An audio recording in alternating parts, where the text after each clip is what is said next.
do boi, vai aumentando a amplificação de dano. Tipo, ele dá uma amplificação base e quanto mais stack.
Nesse mundo, ele se sentia como um ferreiro rebaixado.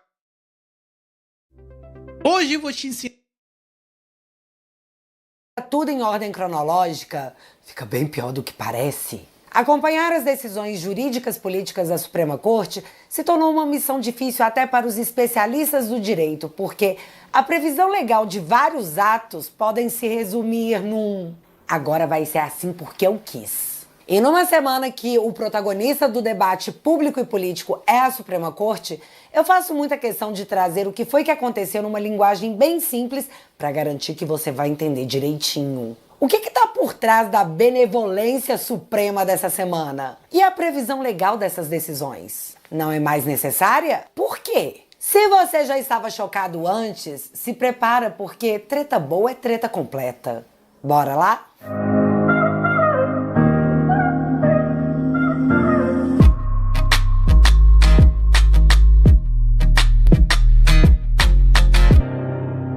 Para que você possa compreender como o fundo do poço é logo ali e como a Suprema Corte, que antes estava bem despreocupada, agora passa por seu pior momento dos últimos anos, eu vou precisar contextualizar, porque o contexto é fundamental antes da gente falar das últimas 72 horas. Sim, eu sei, o brasileiro tem memória curta, mas não no meu turno. Então, todo mundo mais careca que o Xande de saber que o Cid foi preso por falsificação de cartão de picadinha e lá ficou até delatar. Num país que tem Janones confessando o crime de rachadinha e saindo impune porque fez um acordo de não persecução penal e dividiu o pagamento da multa para poder voltar ao Twitter e dizer que é a direita que abriga os bandidos. E o que eu tô falando não é força de expressão. Ele foi preso por esse motivo, mantido na cadeia por meses e no dia seguinte à homologação da sua delação, o Cid foi solto. Pau de arara do século XXI. Segundo Gilmar Mendes. E assim, o Cid se manteve calado enquanto era acusado de fraudar um cartão de picadinha. Mas foi tirado da cartola o suposto crime em cima de presentes recebidos por Bolsonaro. Disseram que o pai do Cid ia pra cadeia porque ele teria ajudado o Bolsonaro a vender os presentes. E eu nem tô falando de matéria de jornal. Parlamentares falaram na cara do Cid que ele deveria refletir de quem ele gostava mais, do pai ou do Bolsonaro. Eu pergunto para o senhor tem 2 pais, o seu pai, o general Mauro César Cid, e Jair Messias Bolsonaro. Qual é o pai que o senhor considera mais? O senhor nega o seu pai, o senhor nega sua esposa, o senhor nega suas filhas, o senhor nega seu irmão. Essa sessão aconteceu em 11 de julho de 2023. E veja como era colocado pro Cid. Ou você delata o Bolsonaro ou você tá negando o seu pai, no caso dos presentes, e a sua esposa e filha, no caso do cartão da picadinha.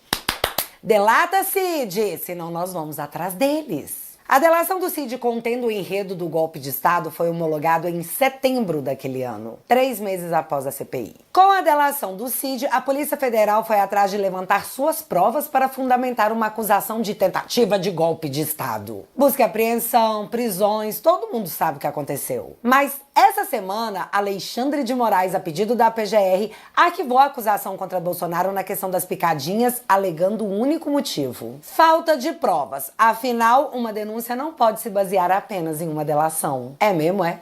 Você jura? Ou seja, usaram o inquérito do cartão de picadinha para prender o Cid até que ele delatasse. Aí a delação foi feita, a denúncia foi oferecida e é aceita pelos magnânimos. Beleza, muito obrigada por tudo. Agora pode arquivar. Mas e o caso dos presentes? Pra quem não lembra, o TCU, o Tribunal de Contas da União, foi o local que essa treta começou quando eles mandaram o Bolsonaro devolver os presentes recebidos. Segundo o TCU, esses presentes eram da União, não do Bolsonaro. Então, a Polícia Federal, munida da decisão do TCU, abriu uma investigação. E foi quando colocaram o pai do Cid no meio disso tudo. Mas agora o TCU decidiu que, na verdade, os presentes pessoais recebidos por presidentes não são patrimônio público. Logo, olha que coisa, os presentes realmente pertenciam a Bolsonaro e ele poderia bancar arroz do Titanic e jogá-los no fundo do mar, que não seria dar conta de ninguém. E galera, em julho do ano passado, a Polícia Federal, usando a decisão do TCU como base, indiciou o Bolsonaro por peculato, que seria a apropriação de bens públicos. Só que agora o TCU tá falando que não pode ser peculato, porque, na verdade, os presentes eram dele mesmo. Foi mal aí qualquer coisa. Tudo de bom, galera. Fui. E o mais engraçado nisso é que saiu matéria essa semana dizendo que o Paulo Gonet, o PGR, ainda tá estudando para ver se vai denunciar o Bolsonaro no caso das joias. Aí eu me pergunto, a PGR vai atropelar uma decisão do Tribunal de Contas? Porque assim, se ele denuncia o Bolsonaro, ele vai estar ignorando o TCU a nível nacional e criando um precedente jurídico muito grande, o que poderá transmitir dois recados. O primeiro, o TCU não manda em nada e tá errado, então esteja indiciado. Toma, Alexandre, mais um caso do Bolsonaro para você julgar. E aí, para dizer que isso não seria uma perseguição política, a galera vai ter que colocar chapéu de alumínio. Isso ou a segunda opção, que seria ele não oferecendo denúncia e só ficando mais claro que vêniche que esse inquérito foi mais uma forma de se conseguir a delação do Cid. É só escolher qual a mensagem que você vai querer entregar. E eu tô relembrando tudo isso porque a primeira turma da Suprema Corte falou na cara de todo mundo que não, Fish Expedition, a gente nunca, aqui a gente só trabalha com fatos. Confia. Mas a real é que, colocadas essas circunstâncias, o inquérito da suposta tentativa de golpe jamais poderia ter sido aceito pela Suprema Corte porque simplesmente não faz sentido nenhum. Vamos arquivar o inquérito do cartão de picadinha porque não temos provas e não podemos prosseguir uma investigação baseado na palavra de um delator. Mas vamos aceitar a denúncia de golpe de Estado porque esse mesmo delator falou que todos vocês queriam destruir o Estado democrático de direito. Eu tentei falar sério, gente. É senso comum que todos estamos nos perguntando: cadê a coerência, senhor? 9 delações representam nenhuma delação. Eu vejo com muita reserva 9 delações de um mesmo colaborador, cada hora acrescentando uma novidade. Eles precisam de liberdade de ação. Eles já estão com a narrativa pronta. Eles não queriam saber a verdade. Eles queriam só que eu confirmasse a narrativa deles. Entendeu? É isso que eles queriam. E toda vez eles falavam: mas a sua colaboração tá muito boa. Você vai ser... Tipo assim, ele até falou, vacina, por exemplo, você vai ser indiciado por 9 negócios de vacina, 9 tentativas de falsificação de vacina, vai ser indiciado por associação criminosa e mais um termo lá. Ele falou assim: só essa brincadeira são 30 anos pra você. Mas tá, eu já falei aqui 1 milhão de vezes que a tese que causou a inelegibilidade do Bolsonaro não era apenas fraca, ela queima muito o filme de um país que quer se vender como democrático pro mundo. Inelegível porque se reuniu com embaixadores ou porque subiu num carro de som no 7 de setembro. Isso são coisas que você literalmente escuta vindo da Venezuela. Portanto, se fosse só isso, seria bem possível que o Bolsonaro concorresse em 2026. Mas o que de fato poderia impedi-lo seria uma condenação criminal na Suprema Corte, porque aí ele ficaria proibido de concorrer pela lei da ficha limpa. E aqui nós vamos entrar no campo do meu achismo puro, simples e não criminoso. É só uma opinião pessoal mesmo, viu, pessoal do STF que tá assistindo. Lá atrás, quando começaram as condenações da galera do 8 de janeiro,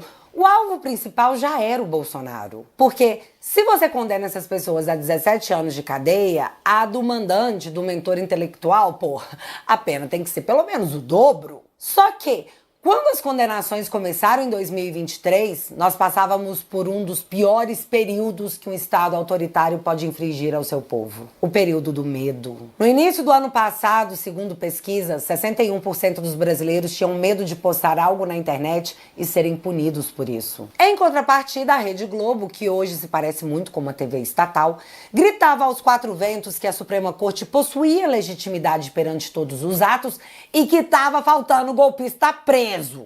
Antes de dizer o que eu ia falar, eu fiquei feliz com a fala do ministro Toffoli, porque comparando os números, ainda tem muita gente para prender e muita multa para aplicar. Todo mundo assistiu idosas sendo presas, todo mundo assistiu pais de família sendo presos, todo mundo assistiu a Débora sendo presa. Não era apenas a questão de moral baixa e medo de ir pra cadeia. Em cima de todo mundo pairava aquele sentimento de fazer o quê? Apelar pra quem? Pro próprio STF? Mas o Trump foi eleito e logo após a sua posse já assistimos às primeiras manifestações de que, ei Alexandre, não esquecemos de você. Afinal de contas, Elon Musk, que agora é tipo um ministro de Estado do Trump, certa vez postou: um dia, Alexandre, essa foto de você sendo preso será real. Guarde minhas palavras. Passamos anos denunciando à Corte Interamericana de Direitos Humanos todas as violações que estávamos sofrendo no Brasil e durante anos eles fizeram um Dória na nossa cara. Após a posse do Trump, eles não apenas vieram ao Brasil, como o relator da Corte fez questão de dizer que os relatos que ele havia ouvido eram impressionantes. Parlamentares americanos começaram a preparar um documento para enquadrar não só o Alexandre, como outros ministros, delegados e juízes na Lei Magnitsky. O caso do Felipe Martins virou inquérito sigiloso nos Estados Unidos. Para nós foi aquele negócio de luz no fim do túnel. É você? Em resposta, matérias de jornais nos contavam que os ministros estavam fazendo piada da situação e que estavam bem fechados em sua própria defesa. Ninguém soltaria a mão de ninguém. E para provar que não estavam preocupados, marcaram o julgamento do Bolsonaro e de seus aliados. Já Bolsonaro marcou uma manifestação em Copacabana pela anistia aos presos políticos. Aí, na primeira sexta-feira pós-manifestação em Copacabana, dia do aniversário do Bolsonaro, o Alexandre votou para condenar a Débora a 14 anos de prisão. Vocês conseguiram entender o recado que ele quis passar? Porém, após o voto de Alexandre, uma comoção nacional tomou conta do país. A Débora era o rosto daquele absurdo que nós assistimos por 2 longos anos. Não era só pela Débora, mas a Débora era o símbolo. Eu vi muita gente dizendo que não foi a manifestação em Copacabana, mas que dia 6 na Paulista estariam presentes porque aquelas pessoas precisavam de uma voz. E menino, a pressão bateu tão forte que o Fux pediu vista para analisar a pena da Débora. Esse assunto voltou na sessão que julgava o Bolsonaro e o Fux proferiu essas palavras. Mas eu acho que os juízes, na sua vida, têm sempre de refletir dos erros e dos acertos, até porque, como o ministro Dino, de uma certa forma, mais lúdica, destacou, os erros autenticam a nossa humanidade. Debaixo da toga bate o coração de um homem. Então, é preciso que nós também tenhamos essa capacidade de refletir e que muitas vezes aqui é utilizado como evoluir o pensamento, ou evoluir, dependendo da ótica de alguns. Ali começava o questionamento público entre juristas, inclusive de esquerda, sobre como o exagero da Suprema Corte estava colocando em xeque a atuação da própria Suprema Corte. Gente, mas foi muita matéria, muitos vídeos, muitas opiniões sobre esse tema durante a semana pós-julgamento que tornou Bolsonaro e seus aliados réus. Quem antes defendia a Suprema Corte com unhas e dentes, agora vem com mas veja bem. Augusto Cury gravou um vídeo pedindo à Suprema Corte que soltasse a Débora. A bolha não havia sido furada? A bolha explodiu. Defender Alexandre de Moraes começou a ter um custo muito alto. O batom virou arma de luta contra a repressão às vésperas de uma manifestação marcada na Avenida Paulista. A pressão sobre a anistia ganhou, enfim, o ar de assunto de interesse nacional. Já a Suprema Corte e seus ministros se localizavam no meio desse furacão que estava se aproximando. Galera, A Débora passou 480 dias presa sem ser denunciada, até que em julho do ano passado o Gonê enfim ofereceu a denúncia contra ela. Mas é que não só a Débora, centenas ficaram presos por longos períodos sem denúncia do Ministério Público. Estavam apenas presos até que alguém decidisse fazer alguma coisa com eles. Democracia. Por 9 vezes os advogados da Débora pediram a sua liberdade e por 9 vezes Alexandre negou. Mas, às vésperas de uma nova manifestação, com o assunto da anistia ganhando o noticiário e uma onda de comoção explodindo a bolha que estavam confortavelmente os ministros e o PGR, Gonê surpreende e pede que Alexandre mande Débora para casa. No dia seguinte ao pedido do PGR, o Alexandre acatou. Ah, e vocês lembram do senhor de 69 anos com câncer avançado, condenado a 14 anos de prisão, e que Alexandre havia negado a liberdade para que ele fizesse o tratamento adequadamente? Pois então, após a revista Oeste fazer uma matéria a respeito e ele também se tornar um caso de alta repercussão, ele foi solto por Alexandre. Aí eu pergunto, se eles poderiam ter saído antes, por que só agora? Qual foi a base legal usada? O comentário mais ouvido é que a Suprema Corte ficou com medo da revolta do batom derrubar ainda mais a aprovação da Suprema Corte, que hoje conta com o apoio de 26% da população, enquanto 51% a enxerga como ruim ou péssima. A corte que fazia piada agora vira matéria de jornal, onde somos informados que Fux não é o único ministro a discordar de Alexandre, mas que os outros ministros concordam com Alexandre de Moraes para que ele não seja exposto publicamente, já que com o ministro não há espaço para conversa. E assim vamos evitar que a Suprema Corte seja atacada pela opinião pública. Sim, a matéria disse que juízes abrem mão de suas convicções e seu julgamento de certo e errado apenas para que Alexandre não seja confrontado e a corte se mantenha unida, porque lembra? Ninguém solta a mão de ninguém. Portanto, vai ter gente condenada a penas desproporcionais apenas para que o STF não seja confrontado. Estado democrático de direito explicado em uma matéria de jornal. Mas piora. Tipo, muito.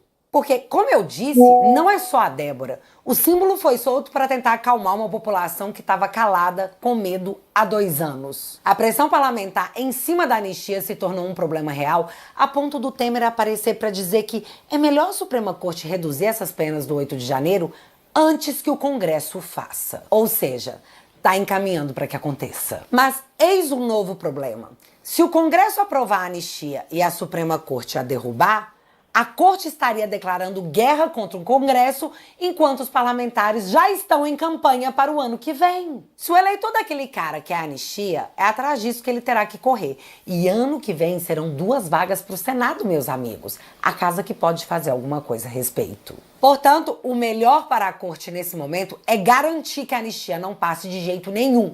E a forma que a Corte escolheu para lidar com tudo isso estampou todos os jornais. A nova arma de Moraes para pressionar Kassab contra a anistia do 8 de janeiro. Em meio a debate sobre a anistia, ministro Alexandre mandou a investigação contra Kassab voltar para o STF. Aqui o jornal está admitindo que Alexandre usará um processo em sua posse para impedir que um partido vote de forma contrária à sua própria vontade. É exatamente o que a matéria diz. Mas fica muito pior porque a Natuza Neri disse isso aqui em plena Globo News. A outra coisa é que eu duvido que o parlamentar do Centrão vai achar uma boa ideia ser julgado pela primeira instância. Eu duvido. Imagina o caso do kit robótica, que na época resvalou no ex-presidente da Câmara, Arthur Lira. Imagina Arthur Lira. Cai nas mãos de um juiz de primeira instância. Vamos supor que esse juiz de primeira instância não goste do parlamentar e seja de um grupo político rival. Existe isso, né? A gente não pode imaginar que todos os juízes são juízes meramente técnicos. Ele vai cair na mão de um juiz de primeira instância, tendo muito mais relação com ministros do Supremo, porque a gente sabe que a política frequenta muito bem o Supremo Tribunal Federal. A gente sabe também que essa política tradicional, não os bolsonaristas, os políticos tradicionais, centrão, centro-direita, direita, eles têm um trânsito muito frequente com o Supremo Tribunal Federal. Gente, ela está dizendo abertamente que a política frequenta muito bem o STF, que os parlamentares têm um trânsito muito bom com a Suprema Corte e que se Arthur Lira fosse julgado pela primeira instância, talvez ele fosse condenado. No STF não, no STF deixou passar mesmo, porque o trânsito é político. Mas calma! ela escancara muito mais. E eu juro que nessa eu tive que segurar o queixo pra não cair da cara, porque ela falou isso de boa no jornal, como se estivesse passando uma receita de bolo. Tudo na política eu aprendi a analisar me perguntando quanto custa. Qual é o custo político para o Centrão de patrocinar o avanço da anistia? É enorme. É mesmo? Porque Por quê? compra uma briga direta com o Supremo Tribunal Federal. Entenda isso agora. E como disse você, tem um bando de gente amarrado pelo pescoço. O Supremo nunca teve... Com as emendas, então, o que tem de... Imagina, passa anistia. Imagina uma decisão do ministro Flávio Dino, falou assim, bom, então estou decidindo aqui, vamos abrir tudo, Polícia Federal você entra, Tribunal de Contas me passa tudo aqui, vai sobrar o quê? Agora ela tá literalmente dizendo que se o Centrão votar a favor da anistia, no outro dia o Dino pode abrir investigações sobre as emendas parlamentares e que o custo dessa anistia ficaria muito caro para os políticos. Gente, peraí. Ela tá dizendo que os ministros da Suprema Corte estão prevaricando? É isso que ela tá dizendo? Porque se existe um crime e esse crime não é investigado, mas se o coleguinha não votar do jeito que eu quero, eu boto esse processo pra andar? Isso é o quê? Chantagem? Prevaricação? Como que isso é dito no jornal e ninguém faz nada a respeito? Porque, galera, colocando que isso que ela tá falando é real, nós temos a falência completa do Estado de Direito no Brasil em 2 instituições. E outra coisa, a Suprema Corte está agindo politicamente, segundo a análise da própria Natuza. E eu queria saber se a lei do impeachment foi revogada no Brasil, porque se não foi, quem está prevaricando é o próprio Senado. Dentre um silêncio ensurdecedor, alguns se manifestam. Mas olha o que acontece. Marcel Van Hatten vai até a tribuna do Congresso Federal, onde todos os parlamentares possuem uma imunidade quase sagrada para falarem por seus eleitores. E essa imunidade é garantida justamente para que um parlamentar possa falar sem ser perseguido pelo que ele disse. E citando as matérias que acabamos de comentar, ele diz que ministros da Suprema Corte agem como mafiosos e cometem o crime de chantagem. A resposta a essa fala veio na coluna da Bela Megali no O Globo, onde ela conta que Marcel entrou na mira da corte e que ministros avaliam que é real a possibilidade de Marcel sofrer consequências graves pelas ofensas à corte e que os ministros, inclusive, não descartam a possibilidade de Marcel perder o seu mandato. Olha onde a coisa tá chegando. Jornais noticiam a ofensiva da Suprema Corte e ninguém faz nada. E quando alguém fala o que as matérias noticiam, os ministros dizem que esse parlamentar pode perder o seu mandato e sofrer graves consequências. Você entende como ano que vem precisamos fazer pelo menos, e eu disse pelo menos 29 senadores, para que possamos ter maioria no Senado e denúncias como essas dos jornalistas possam ser devidamente investigados? Porque é isso que o Metrópolis e o Globo News estão fazendo.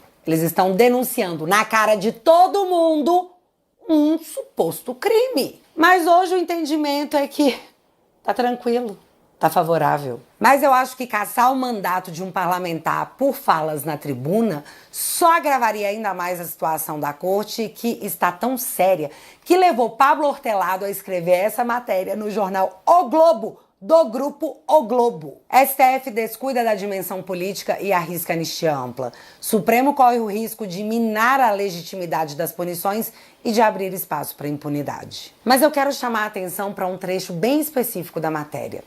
Abre aspas. O apoio relativamente alto à anistia se deve ao fato de o público não ter sido convencido de que o 8 de janeiro tenha sido um golpe. O entendimento majoritário, para 65% da população, é que foi vandalismo. É o que a pesquisa Datafolha revela. A denúncia da PGR era especialmente pobre na documentação da concepção do 8 de janeiro e não contribuiu para mudar esse sentimento.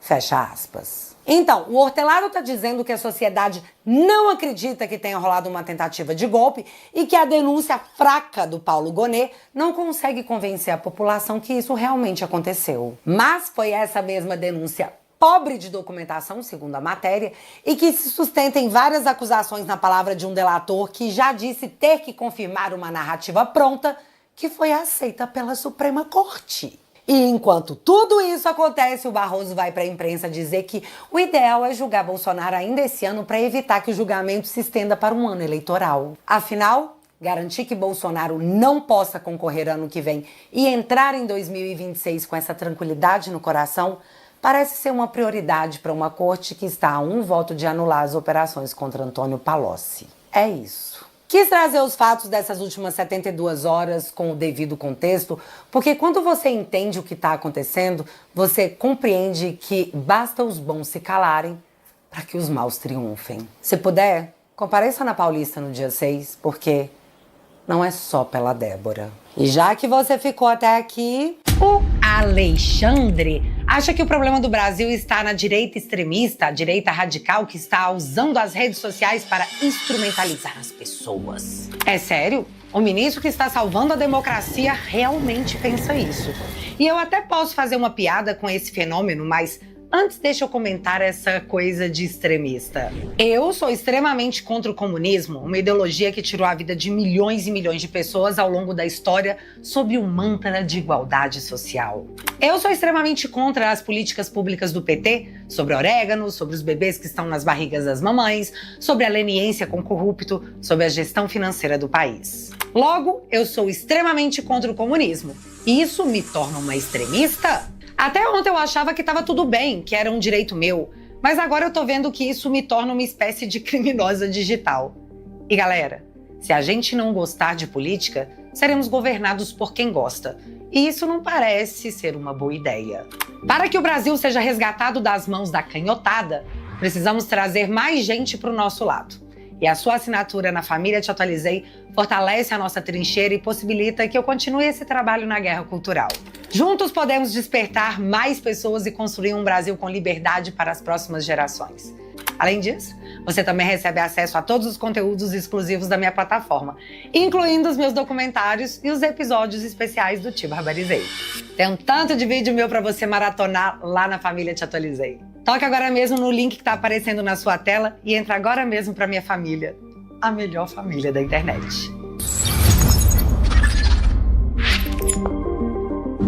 Assinando teatualizei.pp, você financia o meu trabalho, os meus advogados e essa jornada que se tornou mais que uma guerra cultural.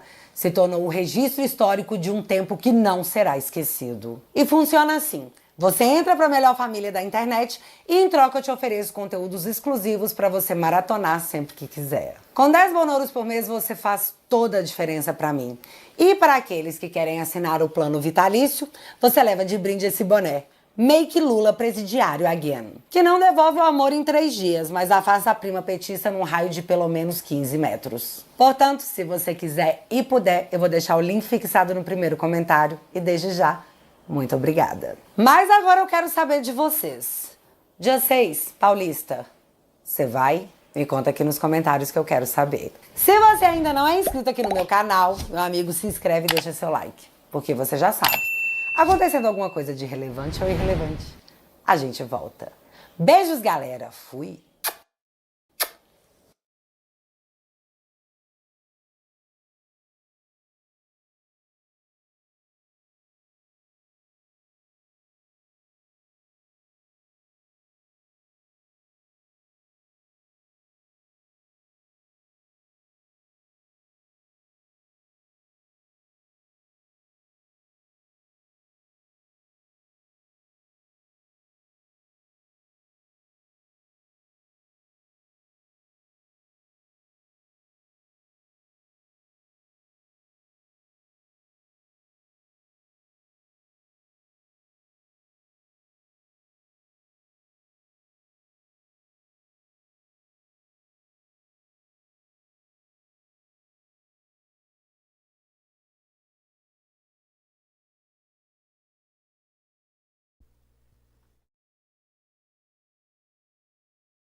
Se vocês já estão numa vibe legal pra gente começar o nosso culto, então acabou a brincadeira, agora é coisa séria, fecha o olho e vamos orar.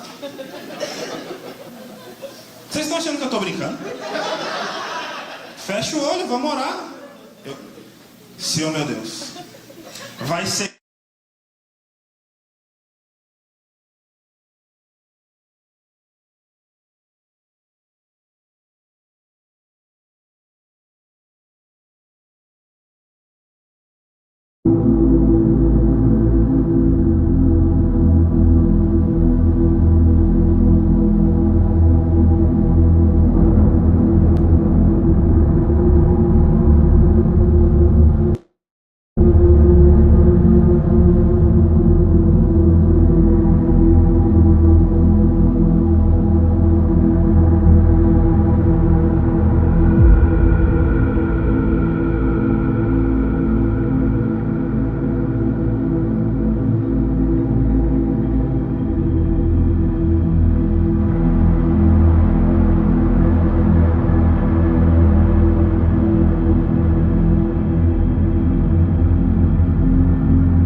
going in through here, right?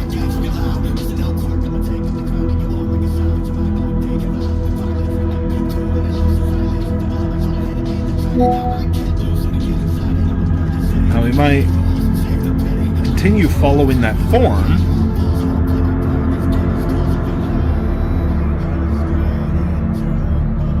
And that's kind of the idea. Pinkos, it's been a while. How you doing? Welcome. And we can continue to throw slight shadows in here to suggest form without going too crazy into it, right?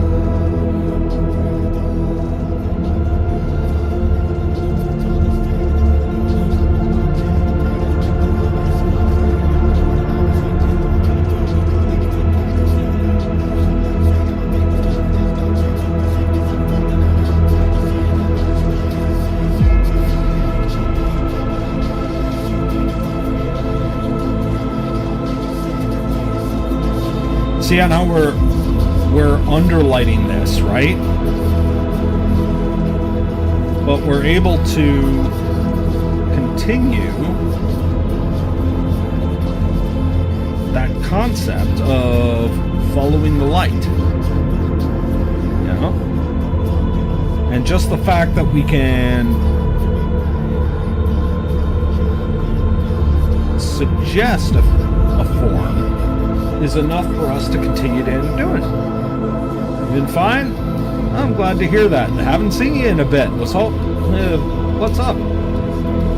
Hope everything has been going well, like you said. I'm always worried. I'm fine. Fine is a red flag for me. Fine means I am tolerating existence at a point where it is, where I haven't ended up deciding to do anything rash. But, I'm also trying not to inconvenience everybody around me, so it's fine. Yeah.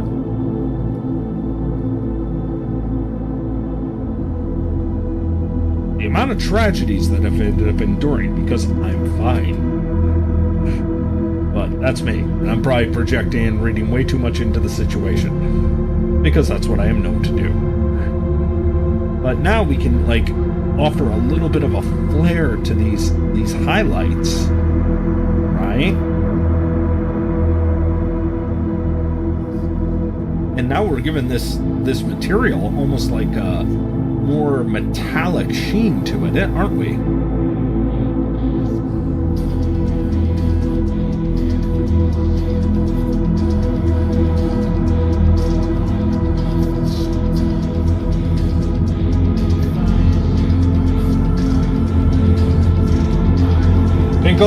You owe me absolutely no apology. I'm telling you that now, okay? You owe me no fucking apology. It's like I said back in the Gap, right? I'm the one who needs to earn your viewership. You do not owe me your loyalty in that regard. Yeah. Find it offensive. The thing I find offensive is when oh, how dare you not end up showing up? Where the hell was your sub? You're now 3 months, 5 months behind on subs? How dare you? You've denied me so many cups of coffee. Fuck that shit.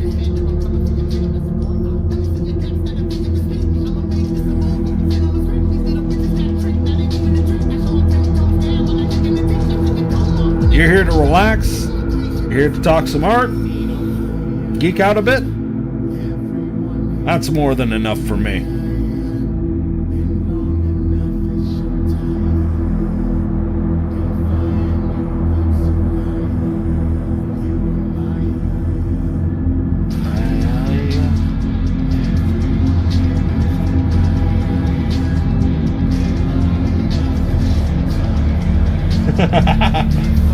Oh, and do Miss Erie's a mug?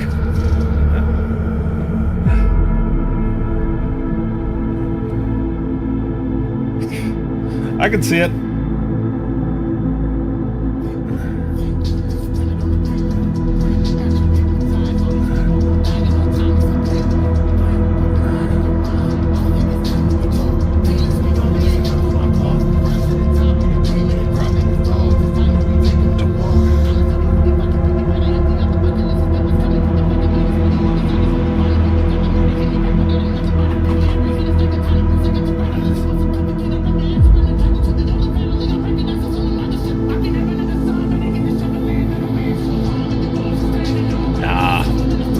Dude, so long as you manage to get your equipment back up in order, that's fantastic unto itself. Okay? Like I said, you don't owe me jack shit. Especially no fucking apologies.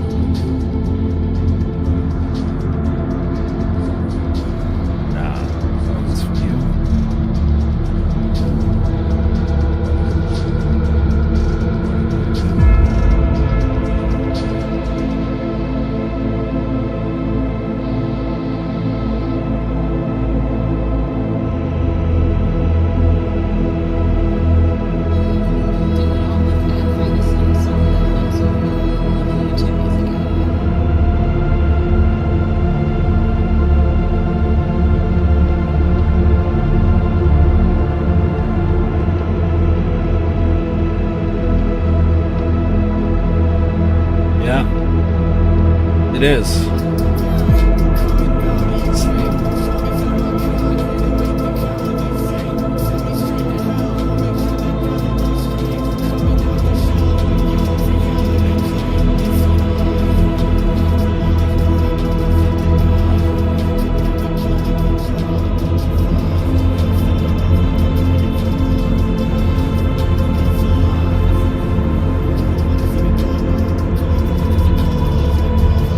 There'll also be times where you're trying to end up going, okay, what's a huge chunk of black that you can end up just slipping in there.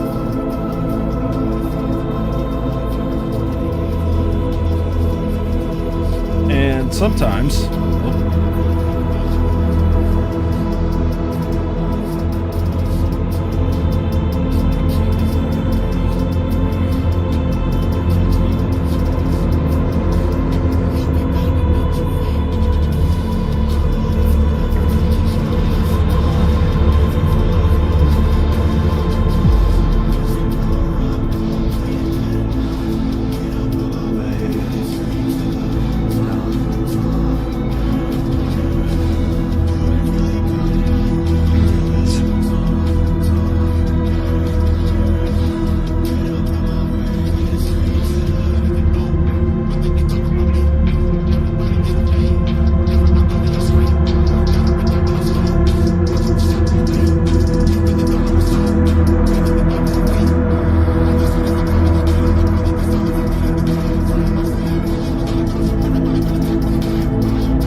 currently inking the comics for Grok Comics. Really? How's that turning out?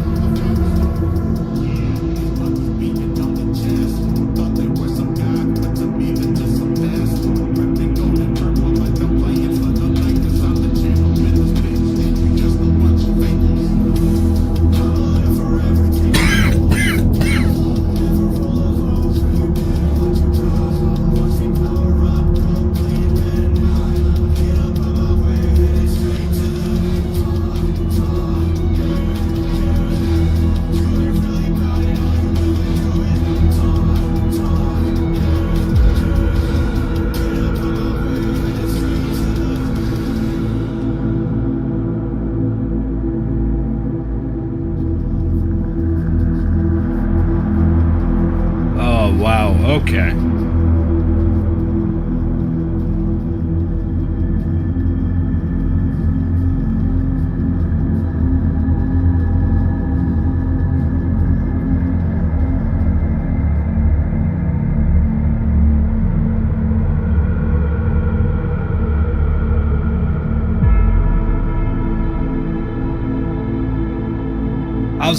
How's the campaign to try and end up getting a new laptop going? Also, have you is any of your work published right now by Grok Comics?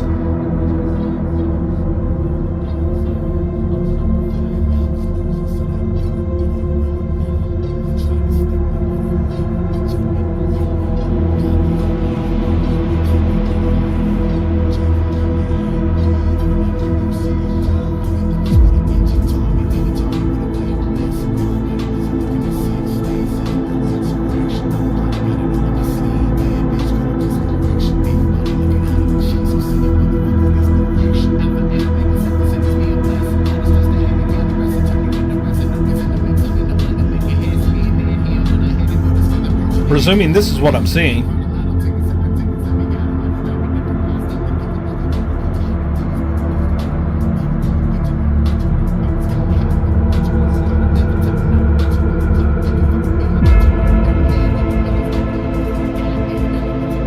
If I'm wrong, please do correct me.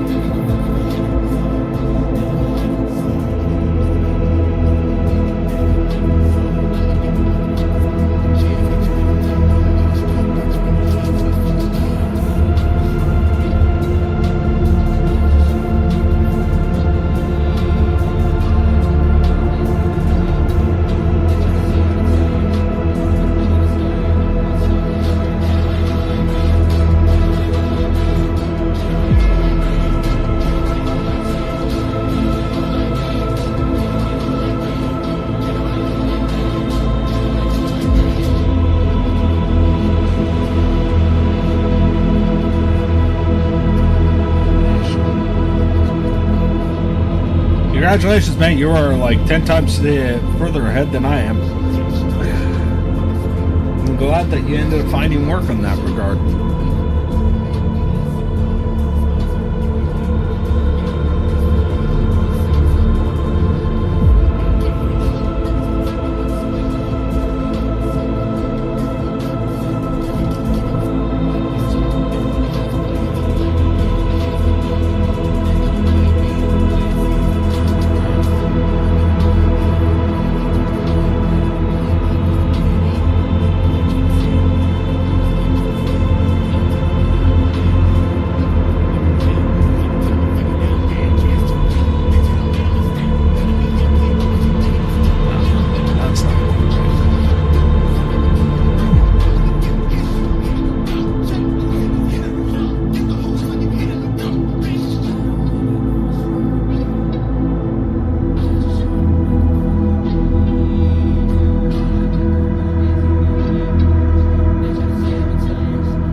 Is this just something you're volunteering for, or is this something they're actually paying you for?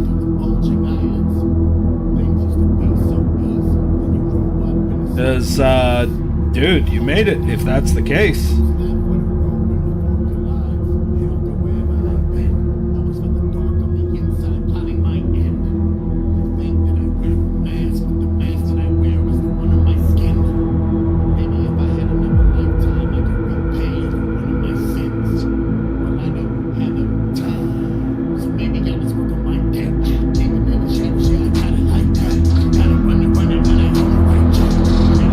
Made some covers.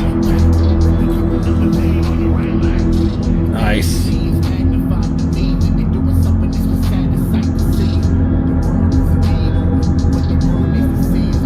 There goes. Then I congratulate you, man. You are literally living the dream. Right?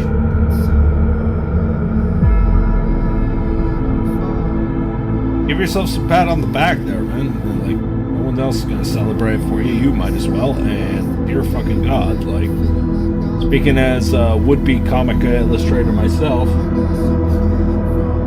$40 a page. Okay, that's pretty much what I would expect from most intro page rates. Though I think I operate way too slow to be able to end up sustaining myself on that.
faster in my inking process.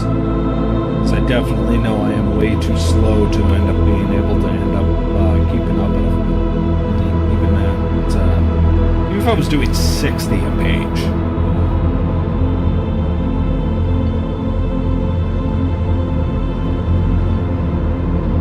So I congratulate you on your speed in that regard, because that's huge.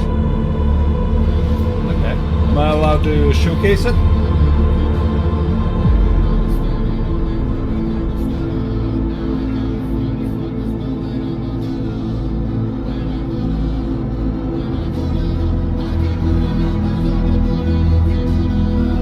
Where would we find this?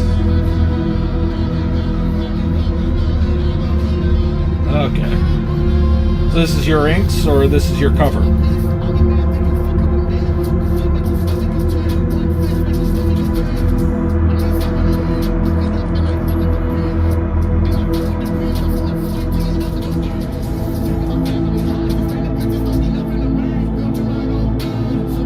That's pretty intense.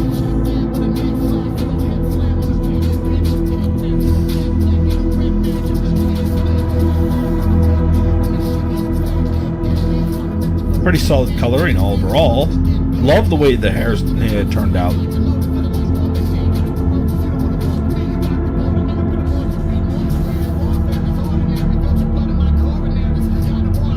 Nice.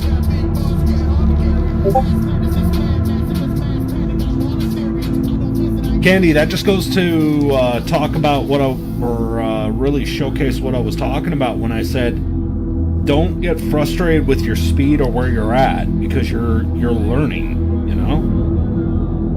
Don't kick yourself for the fact that you're still at the point where you're learning. It's not second nature. Half of the time I'm occupying in a lot of my own illustrations is me trying to problem solve how something should look as opposed to how I visualize it. Is how I visualize it versus how it actually is are two different things. Right?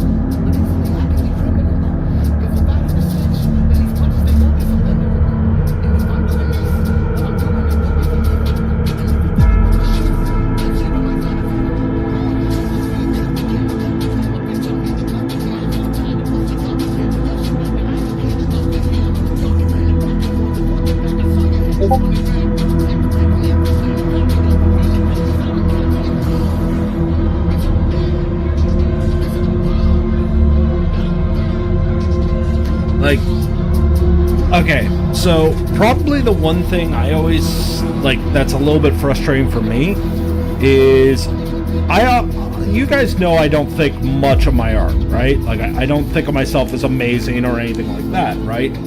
So when I run into people who are just starting their own journey and are going, oh my god, I can't believe you did this, or what have you, I'm like, what you're seeing is what I'm capable of doing now.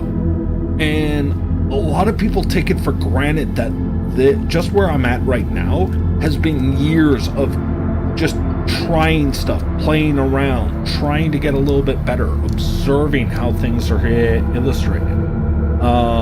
Should I give you my number one cheat? Would you like to see my number one cheat?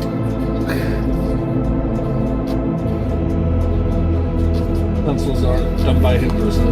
Brazil has really been doing, like, just cracking off in the art world. Like, gotta give it. Appreciate the grind set of the Brazilian people at this point. You know? If nothing else.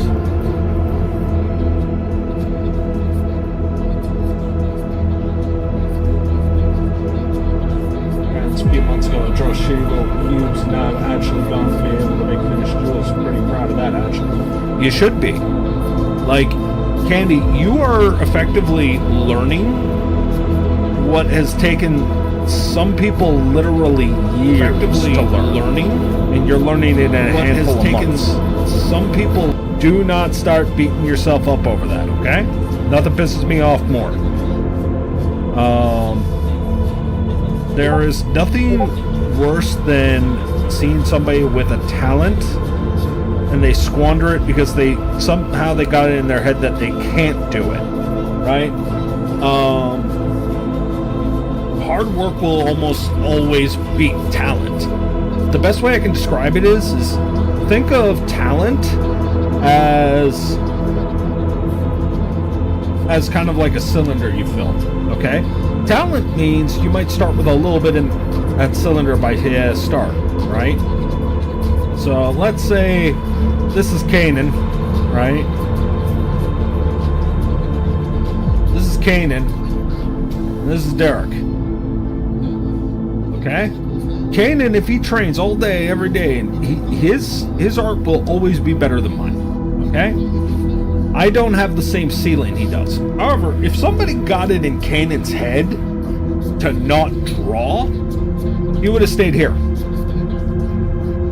And he has all of this fucking potential, right? That is completely untapped. And somebody talked him out of drawing. Meanwhile, I don't start with anything, but I keep grinding. And let's say I don't even do it all the way. But I get pretty good. I'm pretty good at this. Guess what? Guess who's doing art for a living? If Kanan talks somebody out of filling this cup, and here's the thing, you know how I fill this practice? Study and competition.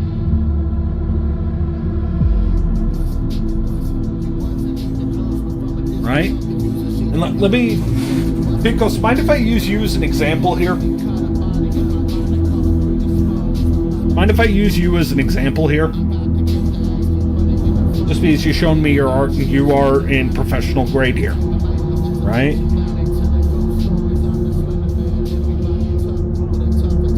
I have others, but I'd rather use somebody who's actually in the chat. This way I'm not talking behind somebody's back.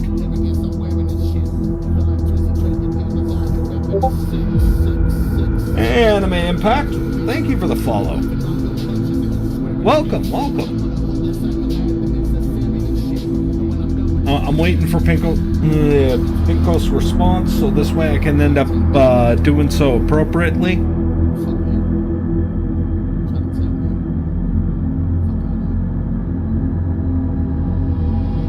But I want to give this as just food for thought. You can talk. Alright.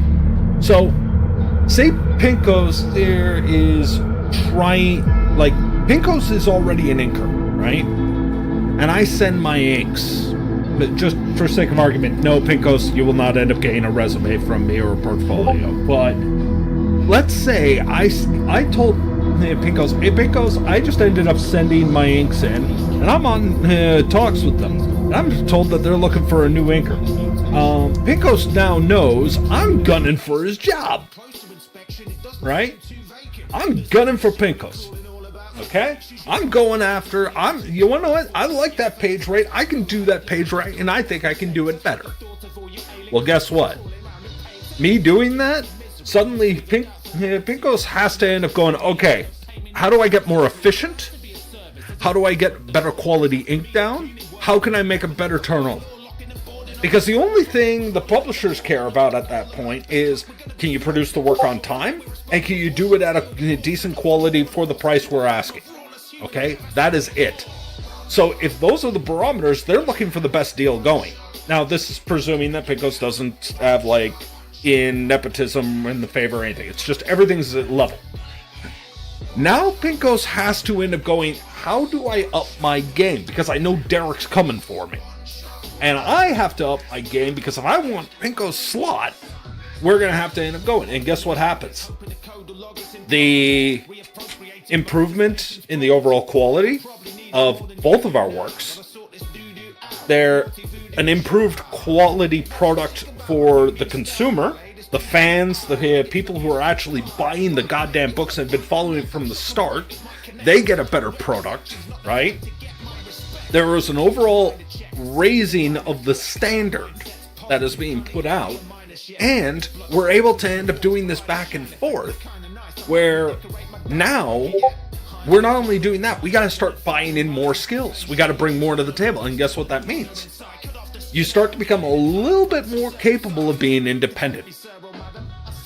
To the point where maybe Pinko says, you know what? It's nice that I got this page rate, but I think I can earn more doing my own shit. I think I can do a little bit better. And guess what? Now Pinko says, okay, Derek, you go ahead and take that page rate.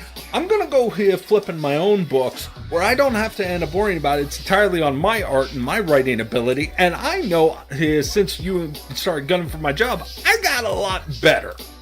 People are liking what I'm bringing to the table. I'm a selling point there. That's where that competition comes in. That's what fuels my growth, right? Now, maybe Picos isn't like that. Picos is just, I love drawing, I love inking, I love being able to work in comic books, and that's fantastic. And you want to know what? That might be enough to fuel him. It doesn't really matter what fuels you, so long as the improvement happens, so long as you are consistently going forward. Now, in your case, Candy, you're trying to, quote-unquote, catch up.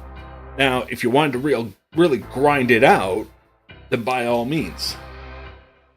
It's about time for me to lie down to bed, but I got some works of prose to start. That is fantastic, Coffee. That is fantastic. Mercy says good night.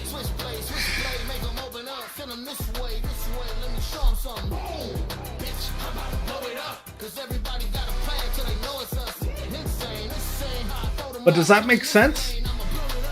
Does that make sense to you, Candy? Mercy, their kneecaps are safe. I might settle, never settle in. Where I'm taking every single spot, I feel like lever print. Cross me and get the lead without the zeppelin. Think you been a demon till they notify a next of kin. Underestimated, underestimated. All right. You think you at the top? You miss my escalator. Turn them to my bitch. Yeah, I domesticate them. They couldn't play the game, so now they emulating. You keep a score on top of the leaderboard, so if you speak, you draw for me. I want some coffee now. I want coffee at all times. I want coffee at all times. Like that is nothing new for me.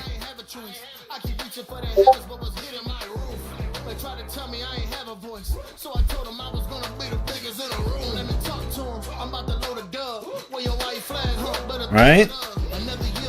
But again, kind of using Kanan as the example earlier, if somebody got it in Kanan's head to not draw, I wouldn't be as good as I am right now because I'm looking at him as kind of my gold standard and we're out for it.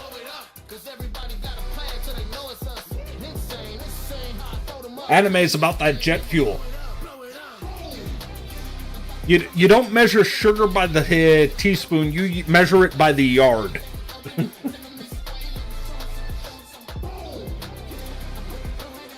Oh, I know that.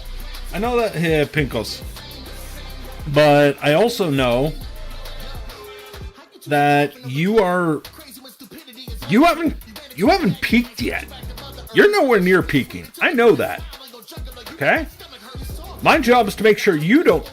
My job is to make sure you know that. And I want you to practice and build up like, yes, Macabre Derek is coming for your job. Alright?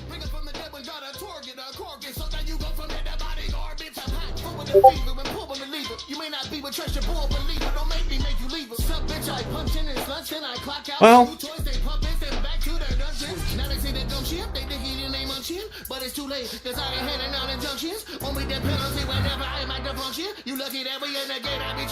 what makes you say that, Anime?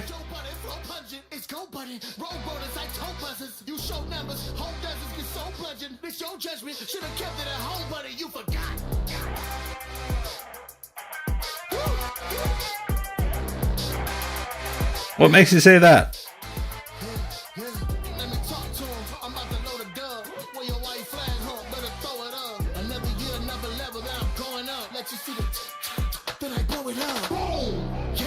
about to blow it up. Cause everybody got a plan till I throw a punch. Switchblade, make them open up. Send them this way, let me show them something. Boom, bitch, I'm about to blow it up. Cause everybody got a plan till they know it's us. Insane, how I throw them up. Come in this lane, I'ma blow it up. Boom. Well, I'm currently this is a fan art, so I did drawing of a character of one anime, power system for a different anime. Okay. Still trying to find my style for the anime, so I've been doing simple things that showcase my taste and humor. Yeah, but the big thing is, it's kind of like what I told you earlier, right? Style is bluntly overrated. People mistake what style is. All style is remember, when you're drawing, all you're doing is visual problem solving. And so you've come to rely on a few tools to do that. For instance, I use a lot of inks. That I have a more Western comic style to my art, right? I hope you do, Pinkos. And I hope that, I'm hoping that little discussion motivated you a bit, right? Come at me, bro. Come at me, right? You want to mosh, you mosh with me.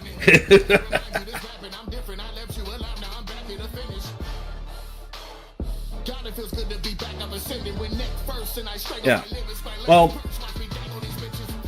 anime, here's a question for you. Why?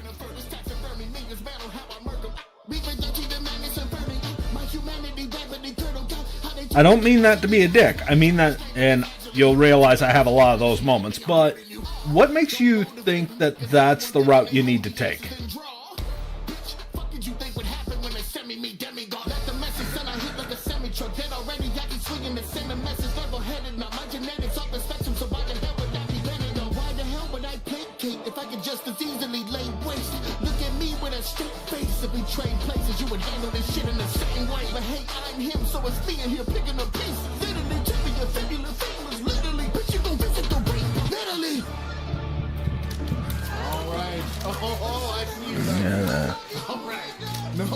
What makes you think that that's the style you should go for? I know there's people out there that think, we're all equal. Hey, Honest, how you doing? What's going on with you?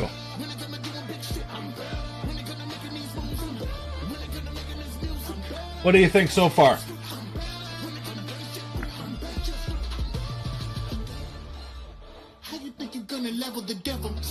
Recovering from fall? Oh shit. Is the ladder okay?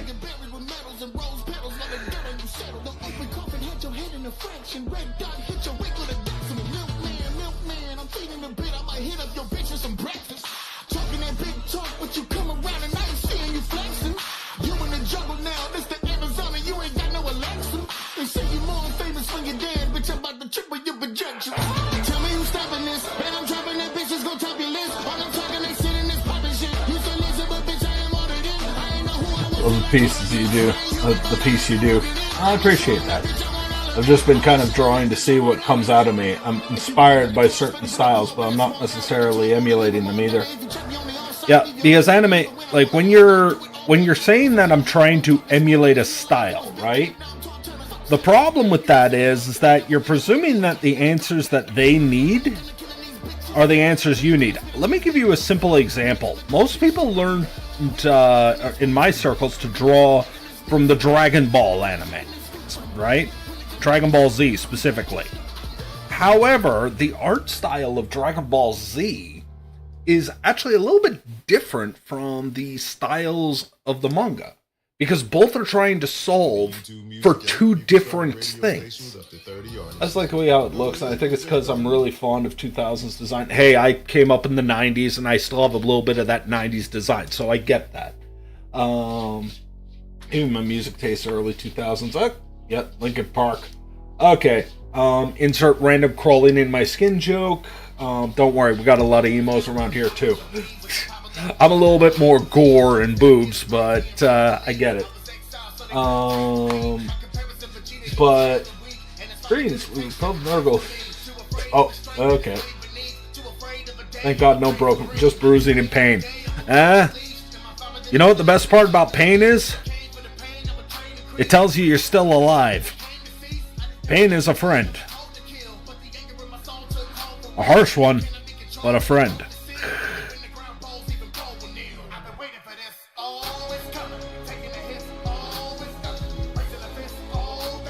Yeah, but honest, like, here's an example of something I did.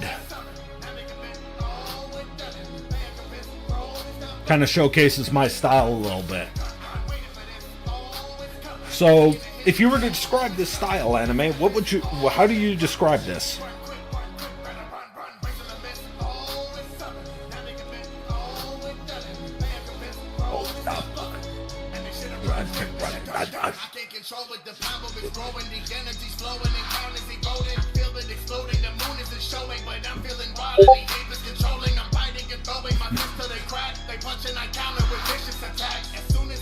Yes, Jotun. Yes, you are.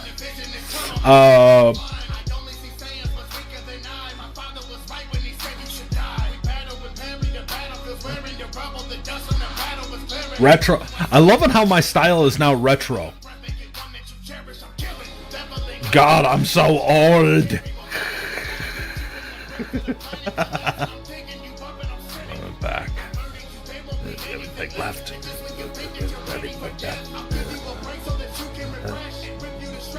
So much. It's coming. It's always coming. Run. It's always coming. Always coming. It's always not coming. Done.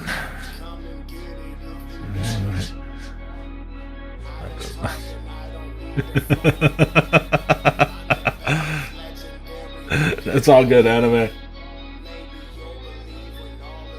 It's okay, I'm a 2004, but bro, I have over 20 years on you. I'm an old man by this point. Okay?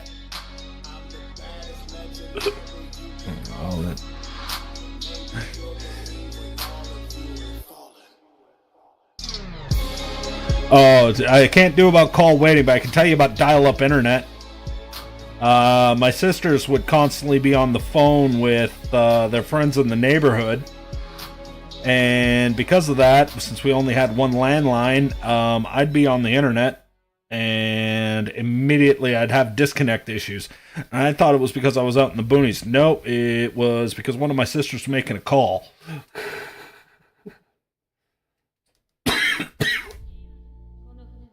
Well, that's relative. Do I have a soft attachment to them? Absolutely. But the biggest thing you'll notice, perfect example of it. Actually, a cartoon that you would be more familiar with, that is more in line with the stuff that I would have watched, the original Avatar: The Last Airbender. Because that was a show that, while it was technically for kids, was never written to talk down to its audience. Another good example of this for earlier was Batman the Animated Series. Batman the Animated Series hit on topics that was forced to make you think, right? And didn't treat its audience like they were functionally retarded. That is something that is heavily missing now. Gargoyles is another one. Yep. While it still had cartoony vibe, it still treated its audience with that mindset. Yeah, Static Shock would be another. And because Static Shock was in the same vein as Batman.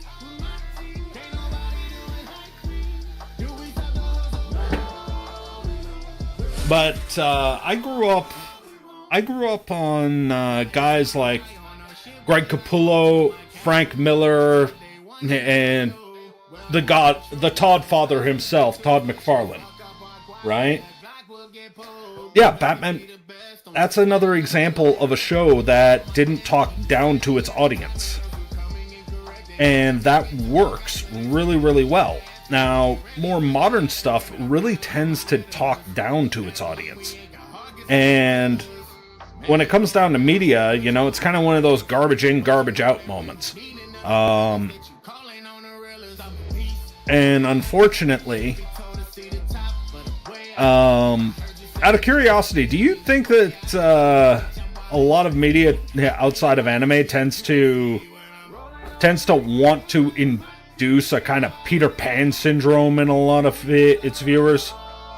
Because I swear to God, that's the case.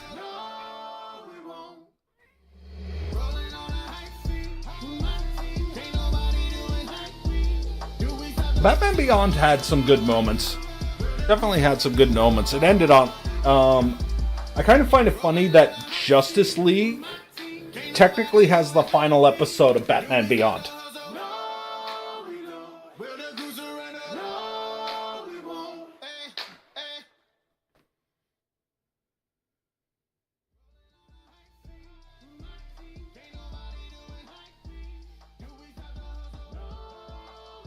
Which one? The Justice League Animated, its final episode had to do with Terry McGinnis talking to Amanda Waller and realizing the truth of who he is and what he is. And in doing so, it was kind of there to help kind of close out not only Justice League but Batman Beyond in the same episode.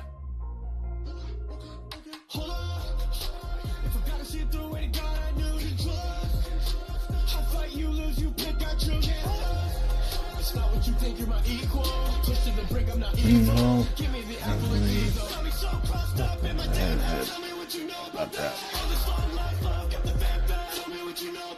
But as far as styles go, right? Like, here's a question for you. What, you said Soul Eater, if I recall, right? Was one of the inspirations you were trying to draw from?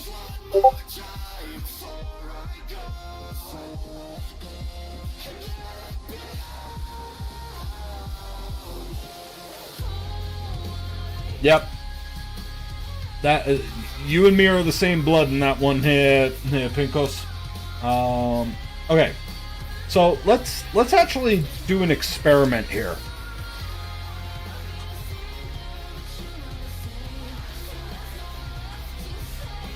So here's a question. Are you trying to draw from the anime or are you trying to draw from the manga?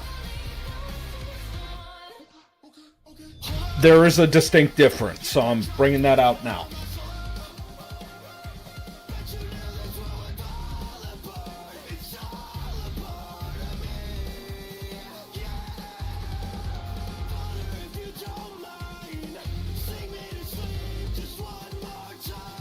Okay, so if you're looking for the anime, I'm going to showcase some stuff. And I'm going to get you to notice some things, okay?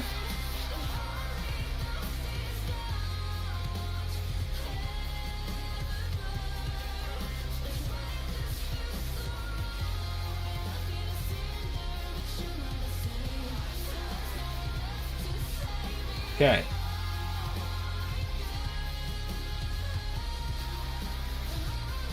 You'll have to I have to apologize. These are not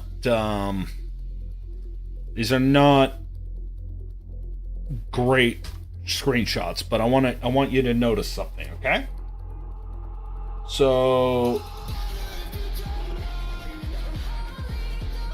actually this is a perfect example. This is perfect. Okay. So let's talk about things you can actually steal. And yes, you are stealing from this, okay? So here's something I want you to notice. The very first thing I want you to notice. Let me grab the good old-fashioned red. I want you to notice something. Look at the thickness of the line. Look at the thickness of the line. Look at the thickness of the line.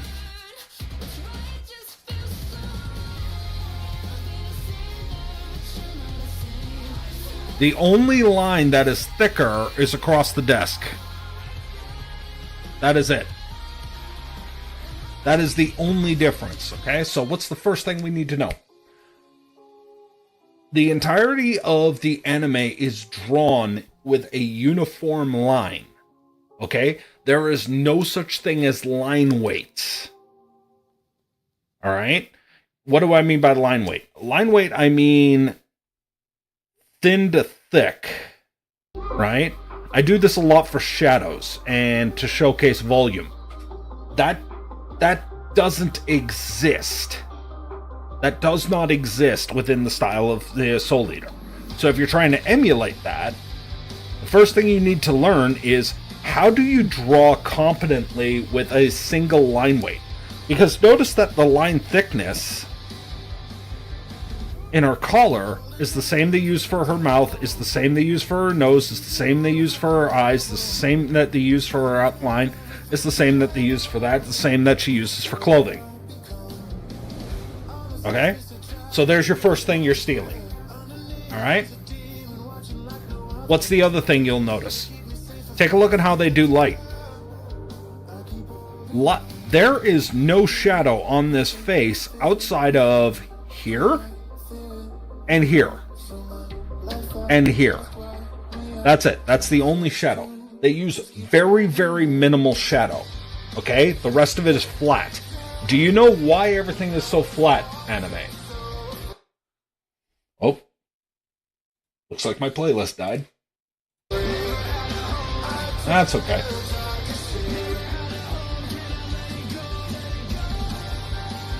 Candy, it's all good. It's all good. You know I'm here for it. You just get some rest. But here's... Now, I would assume it's because lighting is in the classroom. No. Here is a key thing you need to remember. This is a still frame. One of tens of thousands that make an episode.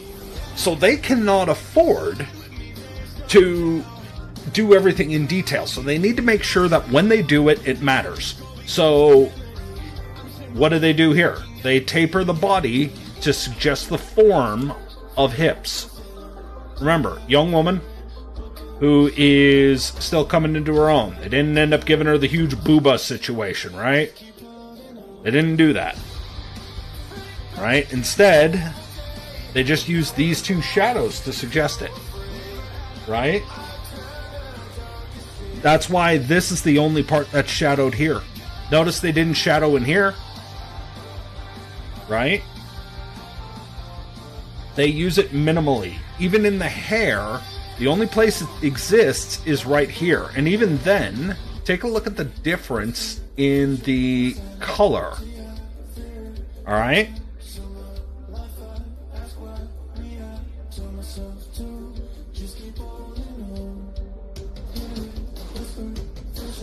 You want to see something really weird? Check this out. Here is the color wheel. I'm just going to take my... I want you to watch at this upper top quadrant. Okay? This is what I want you to watch. Okay? More specifically, you're going to notice something about this halfway line. Okay? We're still pretty high up there, and we didn't cross this side. Well, surely that can't be the same for... Nope, it's the same for the bit. Oh, sorry. I want you to take a look here. Okay, I want you to notice, let's say, 2/3 down and halfway. Okay? No matter what we click on her, the only thing that's going even close to saturated is these eyes. Why is that? You notice it's the same. Her eyes are using the same color as her tie, but why is it that the green is on this lower portion of it and everything else is high up? Right? Even her hair, even the dark of her hair is actually not that dark. It doesn't even go halfway down. And it doesn't go past this halfway line. Even in the blues, take a look. Holy shit, it's just at the halfway mark. Guess what they're using? Pastel. This is how they give that warm feeling in the classroom, right? Now, watch what happens when they actually introduce darks and blacks. Still light, but look how much lower her hair is. Look at how much lower that is. Right? So, for their night portion, they use heavy blacks. You also notice that they tend to do very straight. Like, everything is boxy and bent. Right? Like, despite the fact that we know Soul is in Scythe mode is a straight edge, in almost none of the locations when he's in motion will you ever see this as a straight bar. It's a lot of implied motion. Right? This is for some fantastic foreshortening. But take a look what's happening here. Huh. Let's take a look at something else. Soul goes on the other half here. Huh. Why is that? It's almost like the only thing that'll cross this halfway edge is stuff they want you to notice. They want you to notice Maka's eyes. They need you to notice Maka's eyes. So Maka's eyes, through using the rule of contrast, are the thing that's saturated. And you will notice this as a perpetual theme. Everything that is saturated is a character defining trait. Hydrate, none shrimp. All right.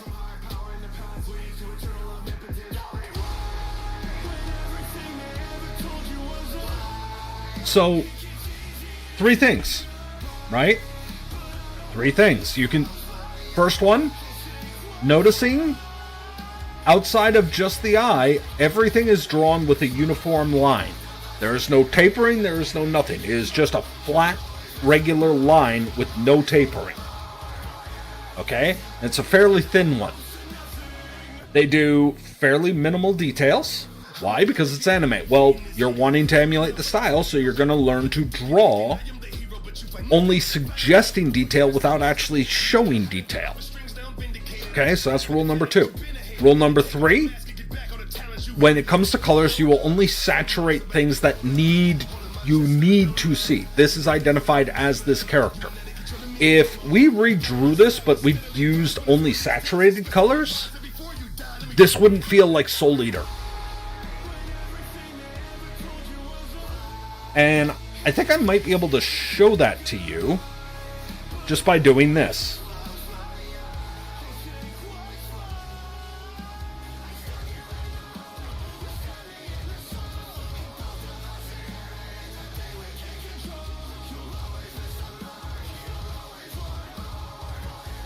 This doesn't feel like Soul Eater, does it?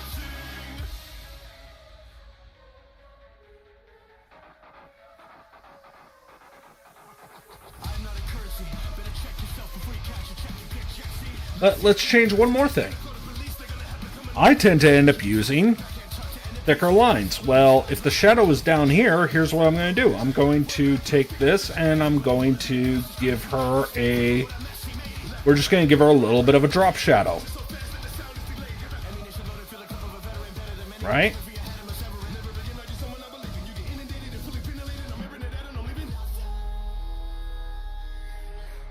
I'm going to give it a little bit of line weight.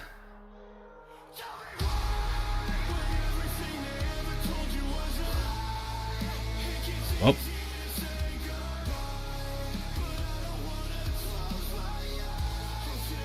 And I'm going to hatch here.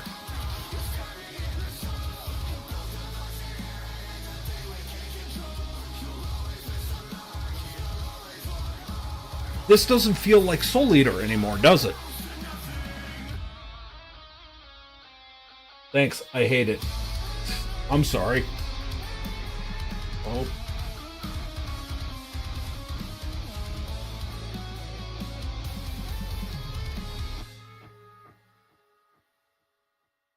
Why? Because I just showed you how important those 3 rules were. That's how important those 3 rules are. YouTube and YouTube Shorts, your one-stop shop for music. So in specific scenes, it's not even specific scenes. It's a universal. Take a look here. Even when they're doing Soul himself, right? Saturated. Even the lighter portion of his scythe over here is still fairly saturated, right? Take a look at Maka's kilt. Still really saturated, right? Why are they doing this really saturated thing? Here's why. Because it helps Maka's face, which is lighter, the hair is really toned down and all this, stand out a lot more.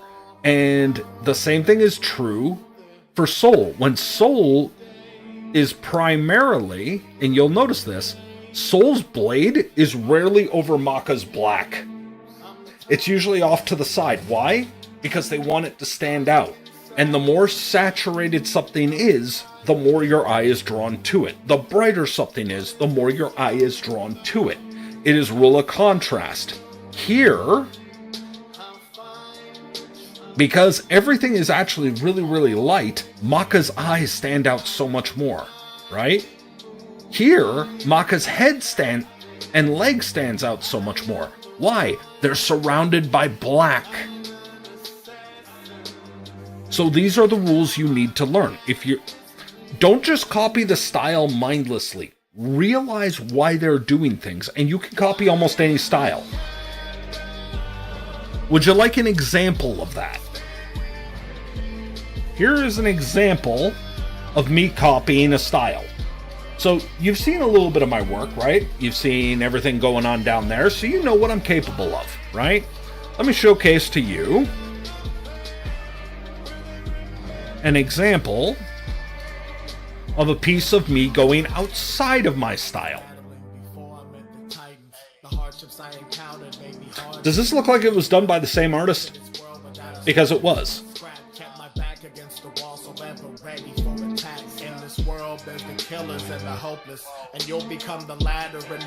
Yep, Moxie's absolutely right. Every anime has a set of rules, and those rules are actually a solution to a problem that they were having visually. And once you understand what they're using, what those solutions are, you can implement them, and that's going to change your style. Yeah, you would have guessed it's the same artist? I don't think you would have. Because nothing about this line art is anything I typically use. In fact, this is almost a one-for-one recreation of Bob's Burgers, with a bit of grim humor. But there's no drop shadows, right? You notice that in a lot of my own art, I tend to end up doing a lot of gradients and high contrasts. This is using a lot of flats.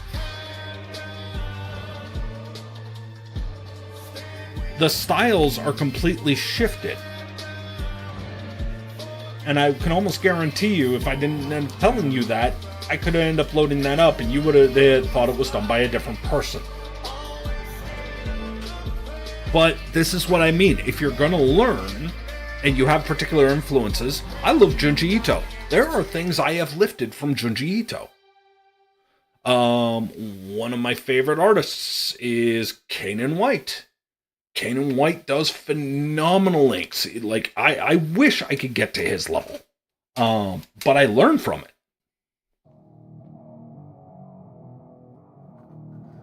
Okay. No, because legitimately, like, if you thought I was...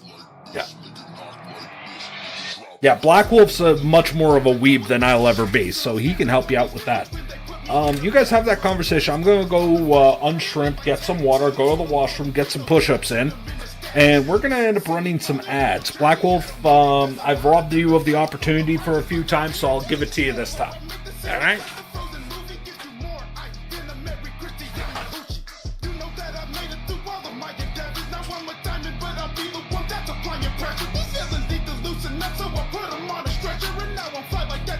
Chegou uma inovação para os gamers ultra intensos. UFO apresenta o FON. Uma espuma que pode ser encaixada no seu fone de ouvido. Ela vem com a tecnologia APHC, que absorve o peso do fone. Tchau, tchau, amassados de fone. Não comprovado cientificamente. Mas o sabor ultra intenso de UFO é mais do que comprovado.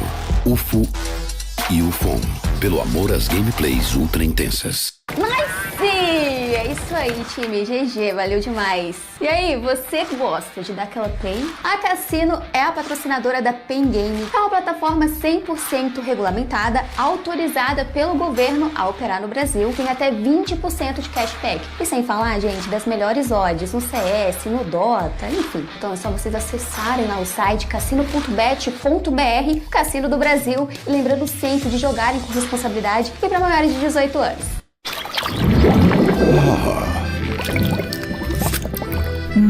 Aceita mais uma porção, meu amor? Sim, mozão.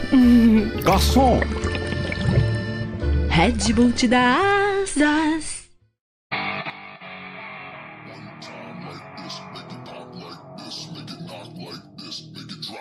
Flame on, feel I got ice in my veins. Made at a bright page, cause my father was the rain. Dang, all I did was train. To the game I was chained. All of this so I could live up to a fucking coward's name. Number one hero, you were always second best. Let it rest, this is something that I needed to address. You're a joke, and you only gave your family the rest. Bet when I level up, I put that fire to the test. And that goes for anybody, I'm his body sitting idle. Y'all forgot I told her, Roki, I will rival for the title. Y'all forgot that I had that you flat, fighting for a vital. This ain't you a festival, I have you fighting for survival. On the Bible, call up private, cause this hate is going viral. I'm no gentleman, I send your darling lover in a spiral. I will have the league of villains on the brink of suicidal. Ice cold with the heat, fire rounds like a rifle. Now that I have your attention, man, I am changing the game. And all those defenses you listed won't help the rain in my ranging. Cause I just turned the ignition and all I'm spitting is flames. Spoken together, I'm the reason you'll remember the name.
Wow, alright. We're back. It's mainly the fight scenes I enjoy about the details added to show for how serious the fights are. Yeah, that's more storytelling, to be honest. Animation is more storytelling than a lot of people think. Absolutely.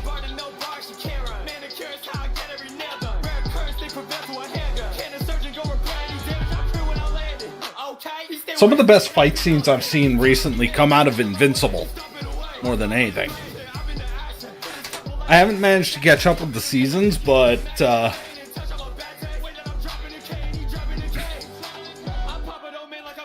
damn, Conquests and that whole bit, god damn.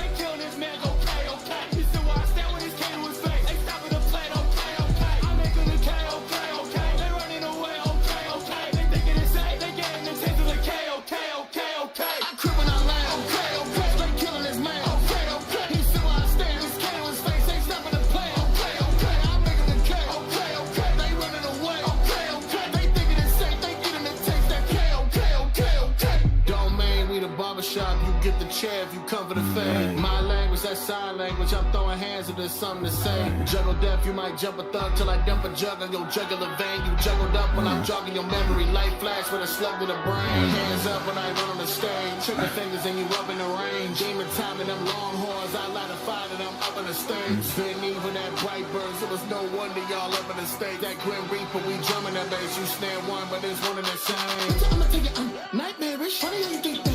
I can't want to stop your body, bitch. Nightmares on them. I swear you a bitch to a It'll take time. The biggest thing you need to be patient is recognizing why you're doing what you're doing.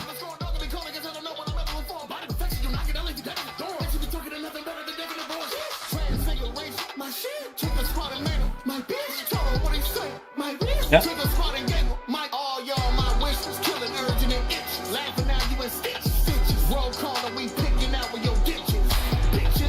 Oh yeah, that's half the gag, right? Ironically, his symmetry comes from acceptance of what he can't change, if I recall. That's when the bands on the one side of his head actually go all the way around and make him whole, right? It's visually trying to tell you that Kid Death is still needing to grow to be a whole person, right? And there's... How can you be a fan of something and not seen it? Anime, I'm sorry, but I'm spoiling like what is... Wait, this is an art talk.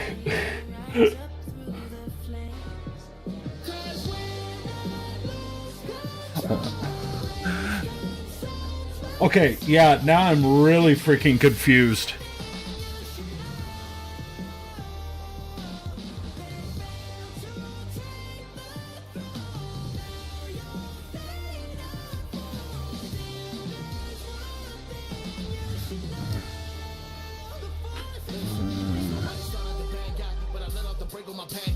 Holy water ain't gon' save you, nah, baby, your blood when I baptize. Told him you taking the empire and that big cap got him capsized like Jabba Hutt saying 10 down. We all know clown, that's a fat line. How about it showing their hands? Tell them what happens whenever my hand rises and the heavens says get their wings clipped. Had to flip the birds so they can't fly. If you remember the storm was the first wave, cause when Darth Maul was a bad time, had them trace bodies in them line chalk. Now they skywalking, they flatline. I can just see the funeral, yeah, all black on a woman is grand fight, Baba Yaga. Yeah, if you want to do it, checking the show, by all means, study it. I'm just like, if you're going to give me shit for spoilers, I'm going to be the first one to tell you, like, dude, at this point, if you haven't seen it, that's on you. Right? It's not like this thing just came out last week. Let's be real here. Taste hatred on thy tongue, my fall from grace. I watched them pile up, so vacant my corrupt. Yeah. Like, please don't. I haven't watched it yet. It's like, okay, don't bring up something if you don't want spoilers, I guess. Though that was my fault, because I started off in an art discussion. No. I'm not saying you should have watched it while it's fresh. Absolutely not. That is not the criticism. The criticism is, if you're gonna... Let me put it to you this way. I love Todd McFarlane's art. Okay? I love its exaggeration, facial expressions, all of that, right? But if I were to say I was a big fan, and I really love the look of Spawn... you know, I shouldn't be shocked if somebody's gonna mention Spawn, right?